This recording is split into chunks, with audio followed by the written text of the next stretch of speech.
Amém. Eu saúdo a todos com a graça e a paz do Senhor Jesus. Amém. Eu sei que os pais ficaram de pé, mas eu quero pedir que toda a igreja, por gentileza, vamos ficar em pé só por um instante. Nós vamos ler a palavra do Senhor. Se quiser aproveitar e dar uma espreguiçada aí. É muito bom nós estarmos aqui na presença de Deus. E nesse dia que nós comemoramos o Dia dos Pais, e eu escolhi hoje a parábola do filho pródigo, que é uma parábola conhecida, para meditarmos nesse relacionamento entre os pais e seus filhos, né? E vamos ler então o capítulo 15, texto bem conhecido da palavra de Deus, mas sempre vale a pena lê-lo. Capítulo 15, a partir do verso 11, tá? De Lucas. Aqui já é tão automático. Capítulo 15 do Evangelho de Lucas, a partir do verso 11.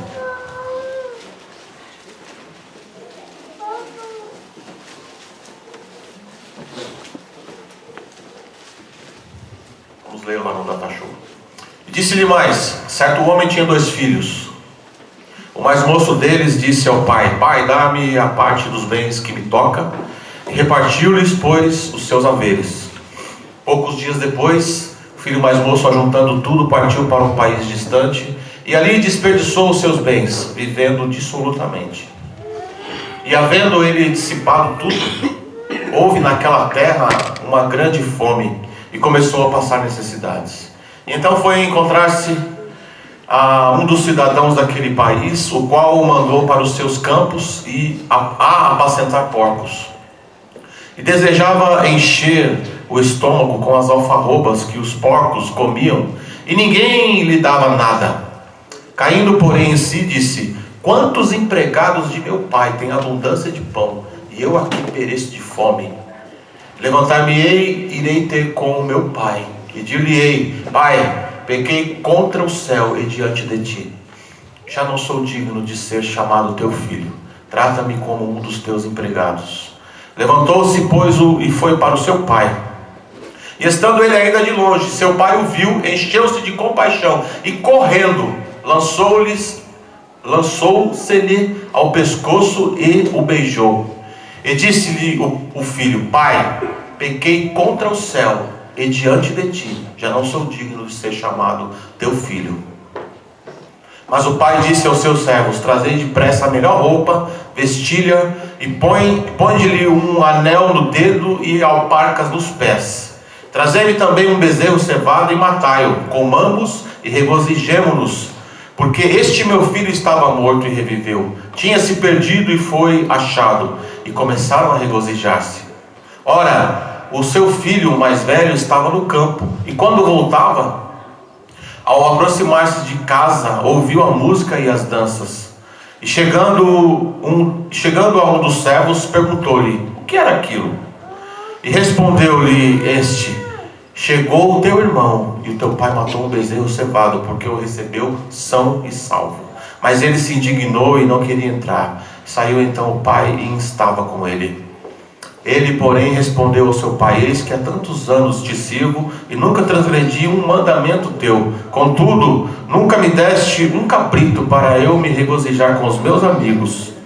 Vindo, porém, este teu filho que desperdiçou os teus bens com as meretrizes, mataste-lhe um bezerro cevado.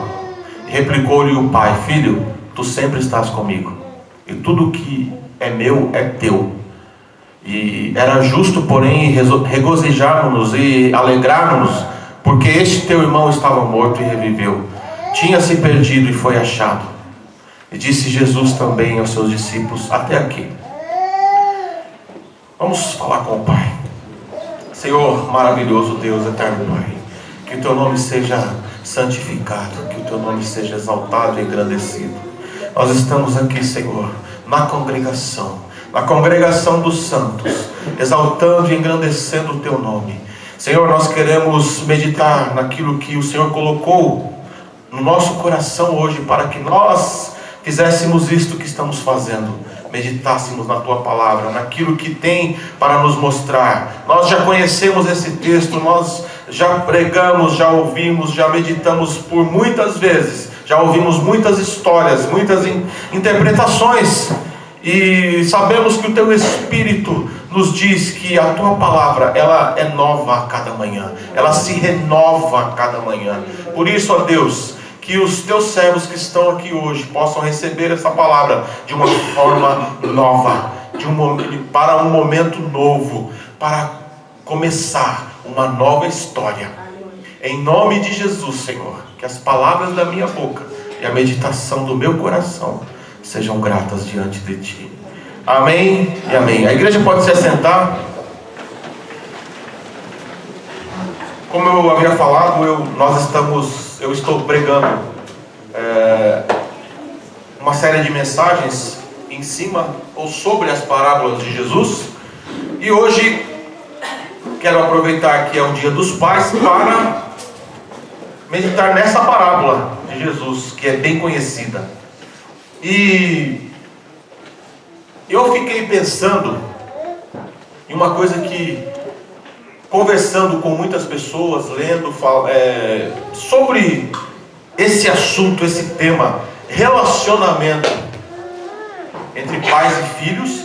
E hoje eu quero me fixar em relação ao relacionamento do pai com seus filhos, ou do pai com um filho, nesse contexto aqui. Mas antes disso, vamos fazer aqui algumas considerações a respeito desse texto, que é um texto maravilhoso. Jesus, no seu ministério, nós costumamos pensar, quando estudamos a palavra de Deus, por que Jesus ele vai numa contramão daquilo que os seus compatriotas, os seus contemporâneos, no período em que ele viveu, pensavam, entendiam como certo, como teologia, já como dogma, não tinha mais o que mudar. E Jesus, ele vem e faz uma reinterpretação da lei. Ele dá um ressignificado à lei. E uma das formas que ele faz isso é através de parábolas. Por que eu digo isso? No livro de Deuteronômio, no capítulo 21, no versículo 17, você vai ler ali que o pai, ele poderia sim dividir os seus bens ainda vivo. Até aí tudo bem. Não é comum na nossa sociedade, porque os bens dos pais, quando eles têm, eles só são divididos entre os filhos quando eles morrem. Ele tem que preparar o testamento. Porém, na cultura judaica, não. Ele poderia fazer isso, se ele quisesse. Se ele quisesse. Agora, a grande questão aqui é que o filho mais velho ficava com a porção dobrada. O filho mais velho ele recebia, dentro daquilo que está escrito em Deuteronômio capítulo 21, 17, o filho mais velho recebia a porção dobrada. E Jesus vem e mostrando, ressignificando Deus para os seus compatriotas. Ele conta uma parábola dizendo que o pai aqui, que nós podemos em alguns momentos pensar nesse pai como Deus, esse pai ele faz uma divisão exata, ele distribui.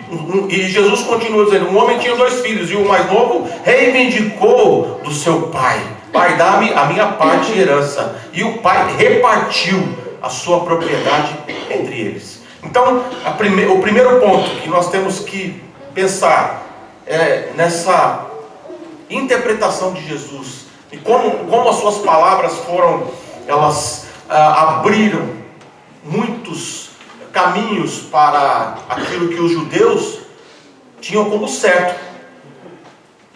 Em segundo lugar, queridos, pensar aqui nos personagens um pouquinho. O filho mais novo, ele pega a sua parte e vai embora. O filho mais novo pega a sua parte e vai embora. E eu chamo a atenção da igreja. Qual foi a atitude do pai? Qual foi a atitude do pai? Ele questionou? Não sabemos, o texto não nos diz. Mas pode ser, vamos imaginar que é uma parábola. Nós podemos viajar nos ensinamentos, sem fugir do contexto aqui, né? Vamos imaginar que o seu pai sentou com ele e quis saber os motivos pelos quais ele estava tendo essa atitude, que é uma atitude normal de um pai. O pai, ele quer saber o porquê que você está fazendo isso. O pai, nos moldes dessa parábola.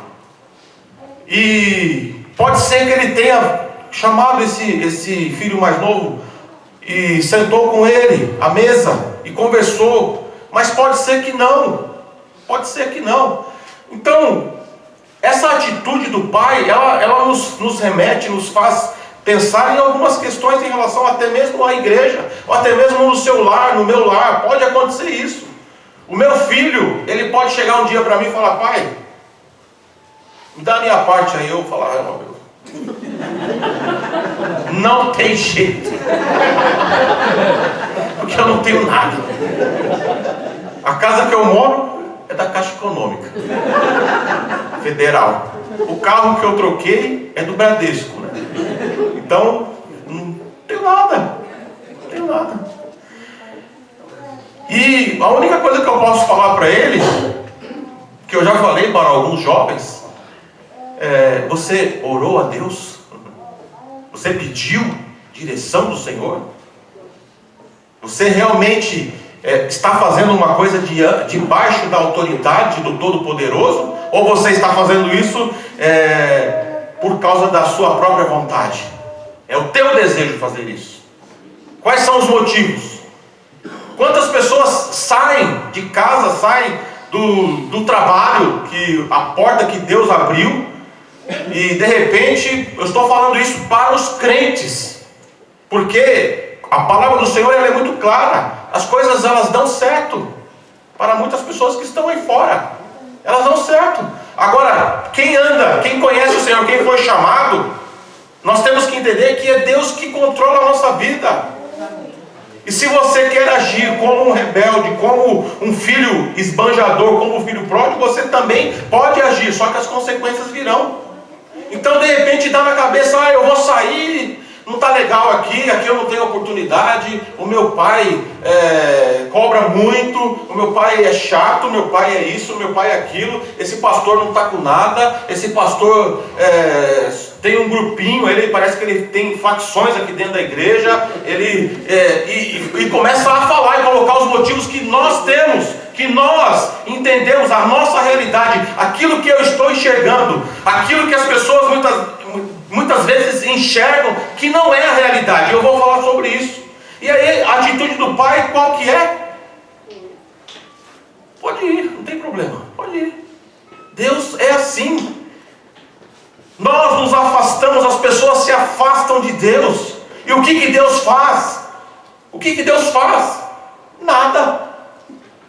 Nada. Porque as suas leis são eternas. Ele é assim. O grande eu sou, ele é assim. Ele dá essa liberdade. Ninguém aqui é boneco de marionete. Ninguém, ele não faz isso. Nós temos que nos aproximarmos. Quando nós nos aproximamos de Deus, quando nós chegamos perto do Senhor, nós temos que fazer isso de coração. Nós temos que fazer isso espontaneamente. Nós temos que fazer isso de uma forma em que seja sincera diante do Senhor. Então, quer sair? Pode sair, não tem problema nenhum. Não tem problema nenhum. Em segundo lugar, na versão da King James vai dizer, coincidentemente, no versículo 14, coincidentemente, após ter gasto tudo na farra, na prostituição, com os falsos amigos. Após ter dissipado tudo aquilo que ele tinha, coincidentemente, olha que a palavra diz aqui, veio uma crise. A crise chegou naquele país. E o que aconteceu? Quem não tem profissão, e quando, às vezes até tem, mas diante da dificuldade, tem que se sujeitar a qualquer coisa. Tem que se sujeitar a qualquer coisa. Trabalho tem. Quantas pessoas dão desculpa, ou desculpas? Mas é a crise, é o governo, é a sociedade capitalista, sabe? Olha para a história, diz aqui tem uma dívida histórica com a minha etnia, então eu enquanto eu faço parte dessa etnia, então a sociedade que se vire, eu tenho os meus direitos, olha aqui o que fizeram com os meus antepassados. Não existe isso na palavra de Deus. Não existe isso. Lá no livro de Ezequiel está escrito que os filhos, eles não sofrerão as consequências daquilo que os seus pais fizeram. Cada um, Deus vai cobrar de cada um individualmente. São as minhas atitudes, a maneira como eu ajo, a maneira como eu entendo o que está acontecendo. Quais são as minhas atitudes diante do problema? Diante da circunstância, daquilo que fizeram comigo, o que eu vou fazer? Essa é a grande questão. Eu vou ficar lamentando, eu vou ficar olhando para a história e cobrando, olha, vocês fizeram isso. Não, o Senhor está te dando a chance de começar de novo. A cada dia, eu sempre digo isso, a cada dia que o Senhor te dá, que o Senhor nos dá, é um presente de Deus, para que você possa começar uma nova história, pensar diferente, agir diferente. E foi o que aconteceu com esse rapaz. Nós não sabemos o quanto tempo ele estava trabalhando aqui, mas um dia ele começou a pensar diferente. Em terceiro lugar, o que aconteceu nesse pensar diferente? Ele caiu em si. Verso 17 diz: foi quando, caindo em si, falou consigo mesmo. Sabia que você pode falar com você mesmo? Com você mesmo? Nós sabemos disso, né? Tem um humorista, eu não me lembro o nome dele. Ele falando sobre a mãe dele, né? Eu contei isso aqui uma vez. Ele falou: minha mãe é engraçada. Ela fala com uma outra mulher que está dentro dela. Falando consigo mesmo. Está lá lavando a louça, mas está reclamando, né? Esse rapaz, esse menino não faz nada, deixa tudo largado. Parece uma pessoa que mora lá em casa. Ninguém me ajuda. Vocês vão ver, vou deixar tudo do jeito que está. Quero ver essa trouxa de roupa que vai fazer isso, que vai fazer uma montanha. Não estou falando o nome não, viu, Steph? Ela não gosta de falar. Fala consigo mesma. Ele caiu em si, falou consigo mesmo. Esse cair em si é muito importante. É muito importante nós enxergarmos a realidade e não colocarmos a culpa no outro. Ele não colocou a culpa no pai, ele não colocou a culpa no irmão, ele não colocou a culpa na sociedade, ele não colocou a culpa nos empregados de seu pai, ele não colocou a culpa nem naquele que lhe deu um trabalho, que consequentemente ou naturalmente aqui recebia talvez somente para comer. E aí ele toma o caminho de volta. Em quarto lugar. Em quarto lugar, no versículo 18 vai dizer assim: eu vou me levantar e vou tomar o caminho de volta para o meu pai. E ao chegar lá eu vou lhe confessar: pai, eu pequei contra o céu. Nós vamos falar disso rapidamente daqui a pouco. Mas o que significa isso? Tomar o caminho de volta é conversão. Não é isso? Conversão. Quando você está indo por um caminho, na sexta-feira eu errei o caminho, estava indo para Cotia, quando eu me peguei estava já em direção de Atibaia. O que eu fiz? Conversão. Fiz uma conversão que não era proibida, para não tomar multa. Foi isso que ele fez.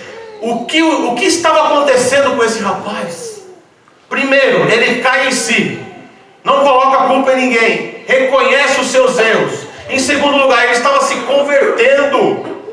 Ele estava se convertendo. O Senhor, o Espírito Santo de Deus que o escolheu, que escolheu a você que está me ouvindo, Ele fala contigo, Ele te mostra o caminho, Ele mostra quando você está errado, quando você está certo. Pode ter certeza do que eu estou te falando. Só que tem um detalhe: nós não podemos fechar o nosso coração, os nossos ouvidos.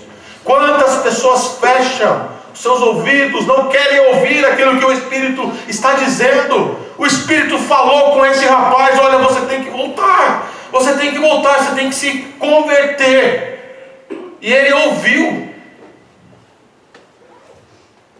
Em quinto lugar, o que eu vejo nessa atitude dele? E o que vocês também veem nessa atitude desse rapaz? Humildade. Humildade. O porquê? Olha, ele reconhece, ele fala: eu vou chegar lá, e vou falar para o meu pai: pai, eu pequei contra Deus, contra o céu e contra o Senhor.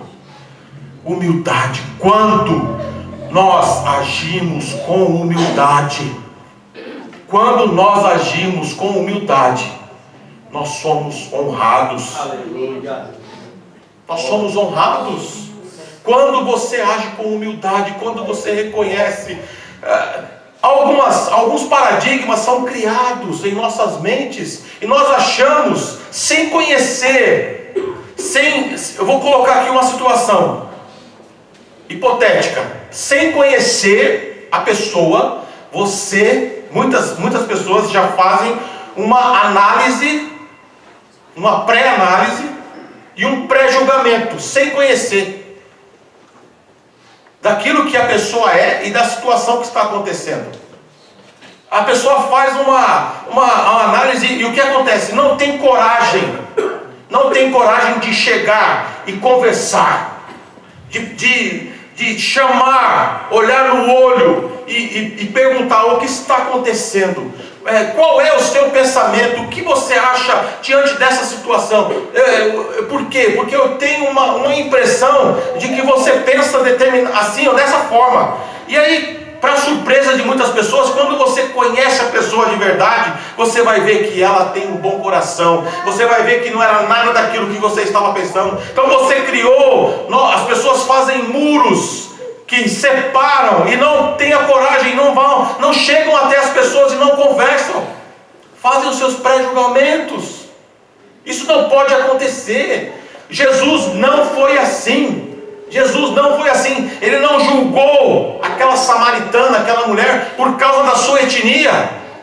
Ele não julgou, ele foi, e ele sabia que ele iria conversar com ela. E ele sabia que a vida sentimental daquela mulher, que a vida amorosa, que os casamentos, que tudo aquilo que ela viveu foi um problema para ela. E Jesus, ele não julga. Ele não diz para ela: olha, vem cá, você tem que acertar a sua vida. Ele não diz isso, sabe por quê? Porque quem faz isso é o Espírito Santo. E ele sabia dessa condição, ele sabia daquilo que ele estava fazendo. Ele sabia que quando nós tratamos alguém com amor, ele sabia que quando as pessoas elas se ouvem, quando o diálogo é chamado para ser o personagem principal de um relacionamento, o Senhor Jesus sabe que o Espírito Santo faz o que precisa ser feito.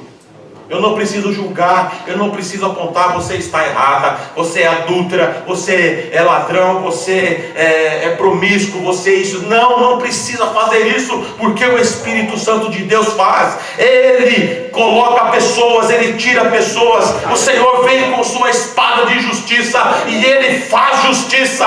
Aleluia. Deus seja louvado. Aleluia. Quando nós pecamos, em sétimo lugar já, quando nós pecamos primeiro contra Deus. Davi fala isso no Salmo 51.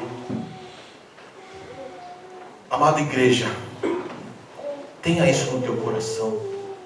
Quando você despreza alguém, quando você adultera, quando você rouba, quando você toma qualquer atitude que você sabe, porque o Senhor colocou leis no teu coração, assim como coloca em qualquer ser humano. Nós temos a ética do Senhor dentro de nós. Nós sabemos o que é certo e o que é errado. Fazemos porque somos pecadores, porque erramos, porque somos maus. A palavra do Senhor diz que nós somos maus. Mas por causa dessa graça maravilhosa que nos alcançou, nós estávamos mortos em nossos pecados, mas o Senhor, pela sua maravilhosa graça, nos alcançou.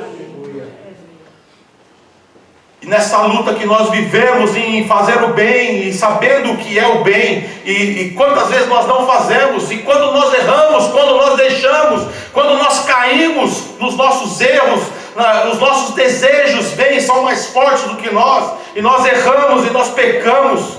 A palavra do Senhor diz que nós pecamos primeiro contra Deus, o nosso Criador.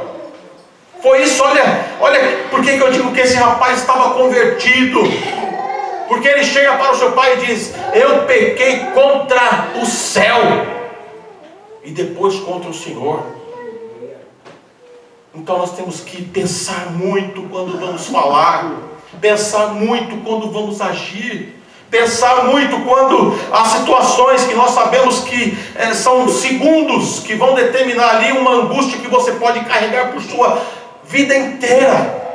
São decisões ali que nós temos que tomar na hora, que podem acarretar distúrbios, problemas para uma vida toda. Segundos de decisão. E é nessa hora que nós temos que estar na presença de Deus com o nosso coração, com a nossa mente cativa a Cristo, segurando ali a barra, segurando a onda, né, na gíria, como as pessoas falam, para que nós não venhamos a pecar contra o nosso Deus. E essa palavra não é só para os jovens, essa palavra é para todas as pessoas, inclusive para este que vos fala. Os servos, irmãos, em oitavo lugar, os servos, eles participam de tudo. Dentro dessa parábola eles não aparecem, mas os servos do Senhor, eles participam de tudo. Eles estão vendo o que está acontecendo. Os servos aqui, eles, muito provavelmente, eles viram a aflição do pai quando o filho estava fora. Eles participaram, eles conheciam a vida do irmão mais velho, a maneira dele ser. Os servos, eles conheciam cada detalhe daquela casa.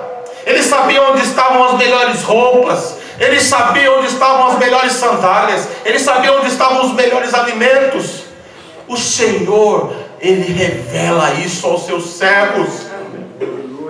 Ele revela isso, os servos não aparecem. No sábado nós estávamos orando na casa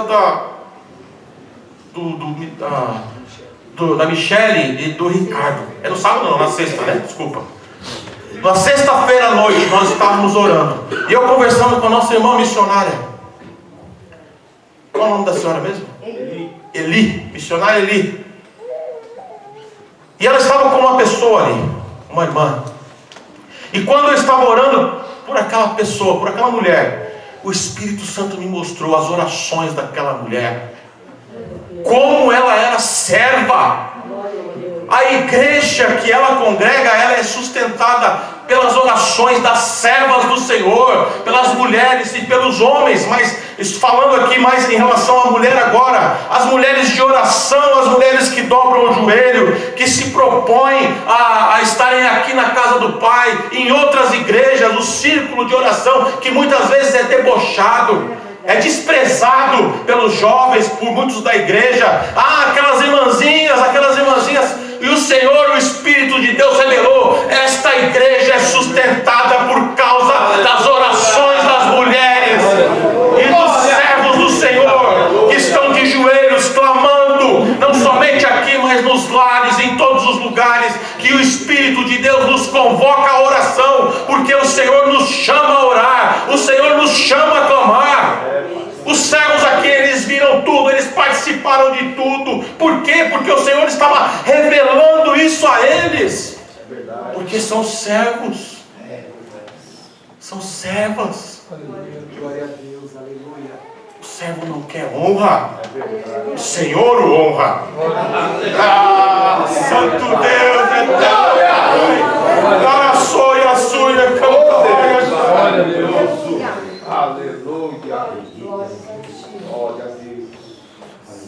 quantas pessoas, em último lugar aqui, quantas pessoas elas estão vivendo como o filho mais velho?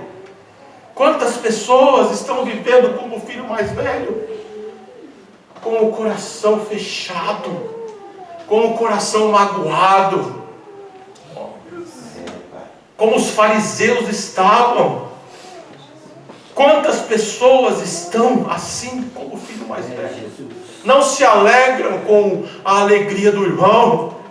Não se alegram, o irmão recebeu uma bênção, o irmão recebeu uma porta de trabalho, o irmão recebeu uma bênção no casamento. Não se alegra. Quantas pessoas são assim? Não estão nem aí, não se importam, se preocupam somente consigo mesmas. Não querem nem saber de intercessão, não querem nem saber do que está acontecendo. Qual é a minha área aqui neste lugar? Vamos pensar no trabalho. O que eu tenho? Eu sou pago para quê? Então eu vou fazer só isso. E vou fazer, e olhe lá. Não é assim. No teu trabalho, você tem que ser proativo. Você tem que se mostrar servo do Senhor. O que eu posso fazer para ajudar? O que eu posso fazer para ajudar? Lá no teu trabalho, o Senhor tem escolhidos ali. O Senhor tem pessoas. O Senhor tem pessoas que Deus está esperando. Eles estão esperando inconscientemente uma atitude minha, uma palavra minha, uma ajuda tua. Não sejamos como o filho mais velho, que não se alegra com a alegria do próximo, que pela personalidade aqui, só pela atitude que ele teve, nós sabemos que ele era egoísta, que ele era egocêntrico, que ele era uma pessoa má. O coração, a aparência era boa. A aparência era boa, mas ele no seu íntimo, a sua maneira de ser, ele era uma pessoa má. O que é que voltando aqui, porque às vezes eu não preparei nada daquilo que eu estou falando agora, mas as pessoas precisam ouvir isso. Seja servo, seja humilde, seja servo. Tira essa altivez, eu não faço isso, eu não faço aquilo, isso daqui não está condizente com a minha formação, com o que eu sou. Eu não posso fazer isso, por quê? Porque eu tenho pós-doutorado, eu estou fazendo uma faculdade, eu não posso fazer isso. Eu sei mais do que muitos que estão aqui. Mas se precisar limpar o chão, você tem que limpar. Se precisar apertar um parafuso da porta que quebrou, você tem que apertar. Porque as pessoas estão te olhando. O diretor da empresa está te olhando. O pastor da tua igreja está te observando. No caso sou eu.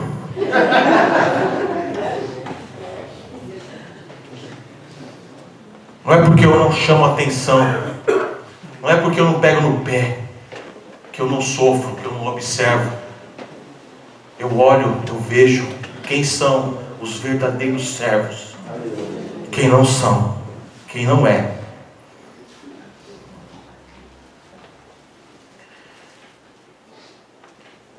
E agora, rapidamente, em relação ao relacionamento de pai e filho. Pai e filho. Renato Russo escreveu uma música chamada Pais e Filhos. E na letra ele diz assim: você culpa seus pais por tudo. Isso é absurdo. São crianças, ou seja, são pessoas. Nós somos pessoas. Cometemos erros. Temos dúvidas. Erramos, né? Como eu acabei de dizer agora. Então não podemos ter esse relacionamento. Eu sei que eu estou falando aqui para algumas pessoas que os pais não estão mais aqui. Outras pessoas na sua história de vida não foram criadas pelo pai, não teve a presença do pai. Mas eu vou chegar lá. Mas eu quero falar aqui para aqueles que tiveram pai e para aqueles que têm pai. Hoje, não seja duro. Não seja duro. Não seja assim, sem paciência. Converse. Tenha um bom relacionamento.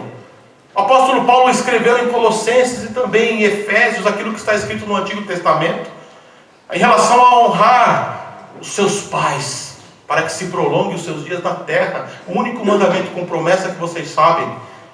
Mas o apóstolo Paulo também diz assim aos pais: que não irritem os vossos filhos. O que ele estava querendo dizer? Nós temos que ter essa harmonia dentro de casa. Nós temos que procurar essa harmonia dentro do nosso lar. Quando nós pensamos no relacionamento desse pai aqui com os seus filhos, no relacionamento desse pai, é claro que não tem que ter esse sentimento de culpa. Nem o pai tem que se culpar pela pessoa que o seu filho se tornou.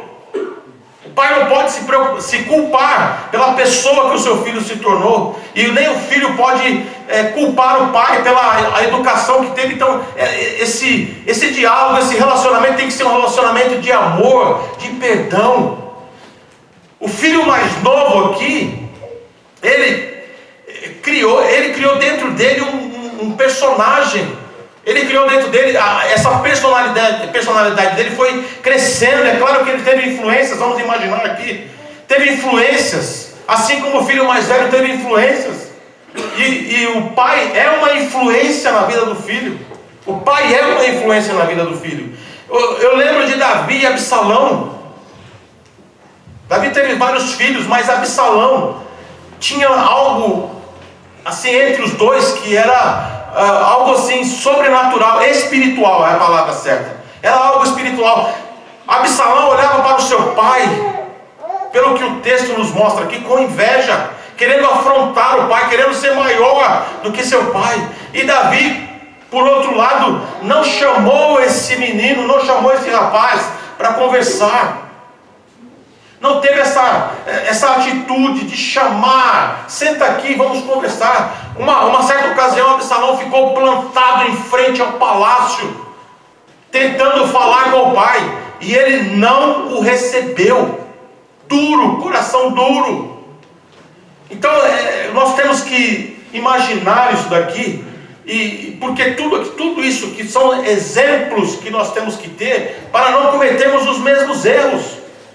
Não cometemos os mesmos erros. Estou falando para as mães também. Nesse relacionamento com os filhos, nós temos que amar, temos que chamar. Eu estou falando da parte do pai e da parte do filho.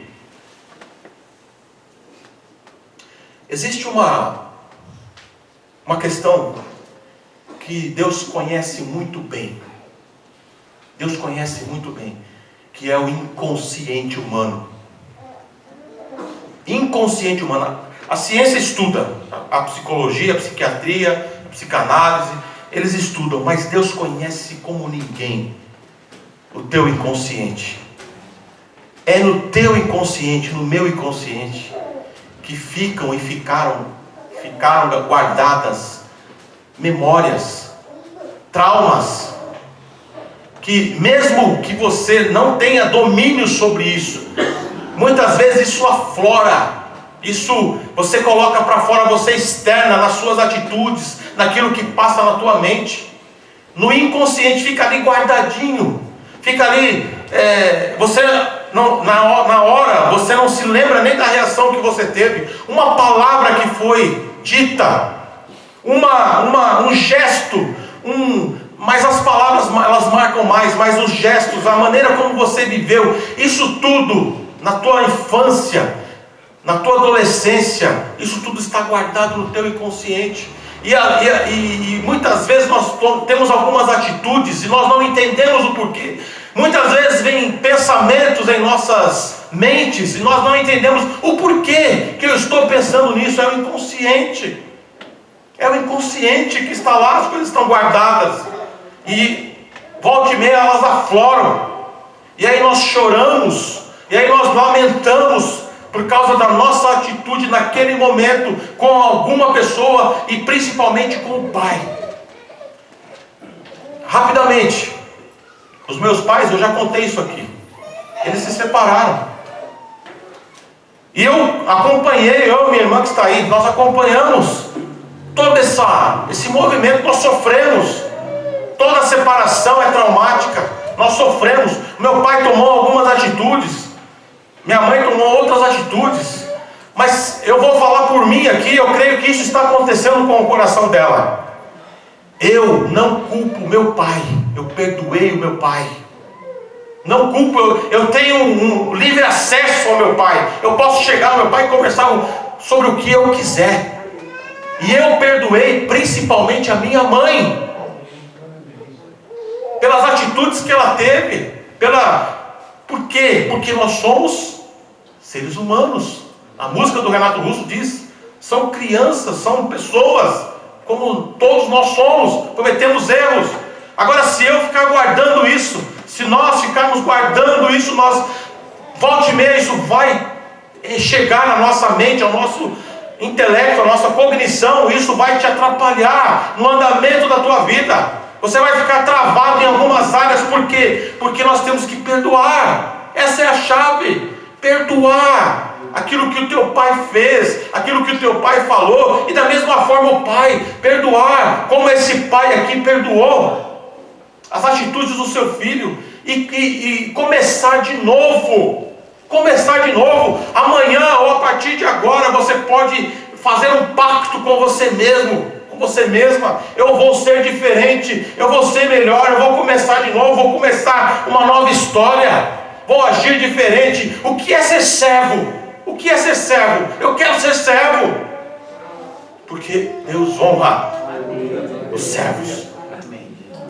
Amém? Amém. Eu recebi uma poesia do meu pai.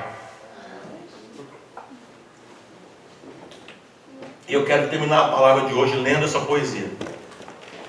É do Braulio Bessa. Do desconhecido ao eterno. Talvez no primeiro toque, talvez no primeiro olhar, talvez na primeira vez que ouvi você falar, que eu segurei na sua mão, que eu recebi atenção, pequeno, recém-nascido, eu não tive consciência, essa minha inocência lhe fez um desconhecido. O tempo não muda os olhos, mas mudou o meu olhar. Passei a te conhecer, passei a te admirar. E muito observador, observei que o amor é algo que se constrói. Ali, eu havia percebido que aquele desconhecido já era o meu grande herói. Com o tempo acelerando, eu cresci mais um pouquinho. É quando a gente acredita que já conhece o caminho. E você, pai, insistia contra a minha rebeldia, me mostrando a direção. E no olhar do adolescente passo ali ver diferente. O herói vira vilão. E você tão paciente espera o tempo passar, com a virtude dos justos e o dom de perdoar. Me vê amadurecer e perceber que você é cuidado, é abrigo, é conselho, é proteção. E de repente, o vilão vira o melhor amigo. E o tempo ainda acelera, não volta, só vai para frente. Resta guardar no passado e aproveitar o presente. Do seu lado, o futuro não parece inseguro, e o hoje é intensidade. O tempo não vai parar, e um dia, sem avisar, o amigo vira saudade. E aí, o que é carne e osso se transforma em sentimento. Dessa vez sim, o tempo para. É justo nesse momento que aquele desconhecido jamais será esquecido. Um sentimento tão terno, um amor que é de verdade, e faz o que era saudade se transformar em eterno.